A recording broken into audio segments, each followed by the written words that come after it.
Hey Tubes. Hey, my son called me Monday night and he said that the car wouldn't start. So I had him charge the battery and that didn't appear to be the problem. They tried jumping the car, they couldn't start it. That didn't seem to be the problem. So there was obviously something else going on.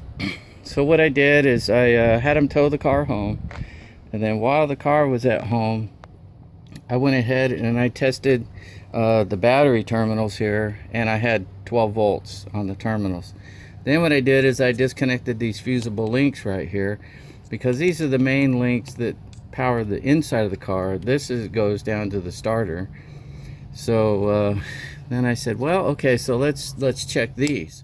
So I checked and I had power on both of them, but this top one right here, I only had power sometimes, like when I would wiggle it.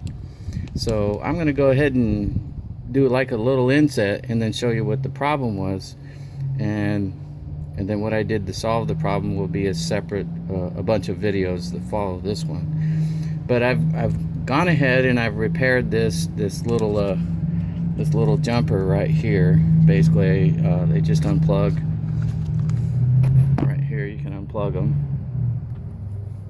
and I checked power there was power there as well. I checked power on this one, it was there.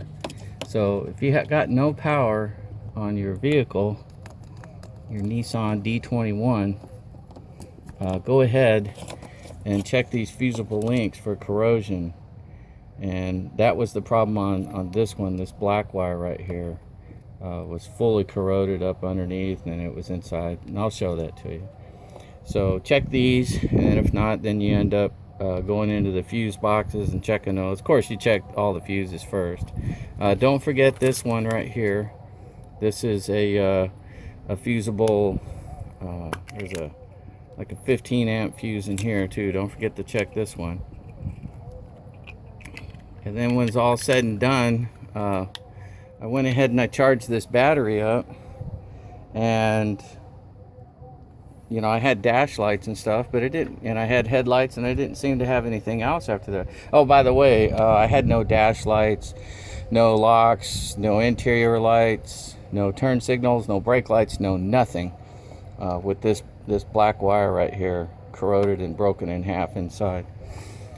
So if you have those issues where the car basically has no electrical power, check these links right here. These go to the main fuse box from what I understand. So check those. So anyways, back to the battery. I seemed to have charged up the battery. I had 12 volts on it, but it had like 0 cranking amps. It barely had enough power to even run any relays in the car. Even though it's at 12 volts, it would drop down to 0. So after driving it, I started the car and I drove it around up on the freeway at 70 miles an hour. And the alternator, before I took it out, I had the headlights running. It was charging this battery at 14.1 volts. So that meant the battery was pretty dead. Drove it around, came back after a half hour of driving it, parked it in the driveway, turned all the lights off, turned the car off, tried to start it, and all I got was a click. So I'm pretty sure the battery is dead. So we're going to do a separate video on how to change the battery, in case you've never done it. So anyways, I'm going to go ahead and get on to what I did to repair this particular one right here. And it would apply to this one too if you wanted to do it. So I'm going to go ahead and start those videos, and then we're going to do a video on changing the battery. So thanks for watching. If you learned something, I hope this helped somebody. I know it. I would have liked to know that to begin with, but if it helped you, by all means, please give me a thumbs up. If you got any other suggestions or comments or things that you found out while troubleshooting your car, by all means, drop them in the comments to help somebody else. Thanks for watching, guys. God bless you all, and keep none you out. Bye. All right, here's my problem. I had voltage on this side where it goes in the car, but I didn't have voltage here unless I wiggled it.